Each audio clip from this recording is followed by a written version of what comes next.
जय हिंद साथियों, मैं लोकेशना मिश्रा ले चलती हूँ आपको दून पुस्तक मेला, जहाँ सर्वभाषा ट्रस्ट पर मेरी पुस्तक देवभूमि बाल काव्य संपदा भी उपलब्ध है। यहाँ मेरी पुस्तक पर एक चर्चा आदरणीय आशा शैली जी एवं शिक्षाविद, समाज सेवी व बहुभाषी लेखक श्री धर्म सिंह फरसवाण जी चमोली द्वारा हुई। प्रस्तुत हैं इस कार्यक्रम की कुछ कड़ियाँ। थोड़ा बहुत हर तरह का साहित्य मैंने लिखा है। कविता भी, बाल बच्चों के लिए भी, बच्चों के उपन्यास भी लिखे हैं, बाल कहानियां भी लिखी हैं। इस नाते मुझे लोकेशना मिश्रा की कविताओं में एक अच्छी बात ये लगी है क्योंकि मैंने ये देखा है कि जिस कविता में गहता होती है, बच्चे गा सकते हैं, वो बच्चे बड़ी जल्दी याद करते हैं। तो लोकेशना की इसमें देवभूमि बाल काव्य संपदा पुस्तक में जो कविताएं हैं, इनमें गहता भी है, इनको गाया जा सकता है। और उसके क्योंकि हर कविता में उस संबंधित वस्तु की जानकारी है। कोई भी कविता है, जैसे और पिछोड़ा गुड़िया आई। पिछोड़ा जो है उत्तराखंड की एक सांस्कृतिक विरासत है और ये किसी समय कत्यूरी रानियों का परिधान हुआ करता था। तो आज भी वो उसको जीवित रखा हुआ है पिछोड़े की सूरत में, और शगुन के समय इसको पहना जाता है।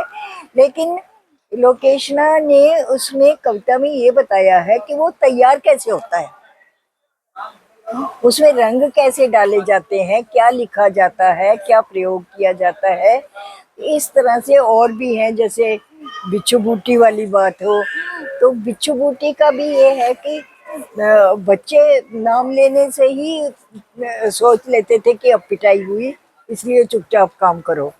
तो एक वो भी और नौलों का है, नौले क्या है, नौले कैसे बहते हैं। मतलब हर कविता में एक उसका अच्छा, जिस वस्तु को लिया गया है, जिस भी विषय को लिया गया है, उसकी पूरी जड़ों से लेके शिखर तक की जानकारी है। तो इसमें इन कविताओं को के साथ बच्चों का मनोरंजन तो होगा ही होगा, और साथ में उनकी जानकारी भी बढ़ेगी। और उसके साथ ही मुझे अच्छा लगा कि जो चित्र हैं इसमें दिए हुए पुस्तक में, इनको देख के कभी हम जब पढ़ा करते थे, बच्चे थे, तो हम लोग चंदा मामा इन चित्रों की वजह से पढ़ते थे। चित्रों के साथ कविता क्या लिखी हुई है, चित्र जो है आकर्षित करता है और कि उसको रचना को पढ़ने के लिए।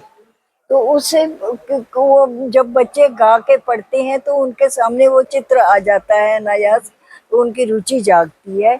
इसलिए हमारे दो उद्देश्य सही होते हैं, सिद्ध होते हैं। एक तो बच्चों को विषय की पहचान होती है, एक भाषा की पहचान होती है, एक उनको अच्छा संस्कार मिलता है अपने देश से, अपनी मिट्टी से, अपने परंपराओं से परिचय होता है।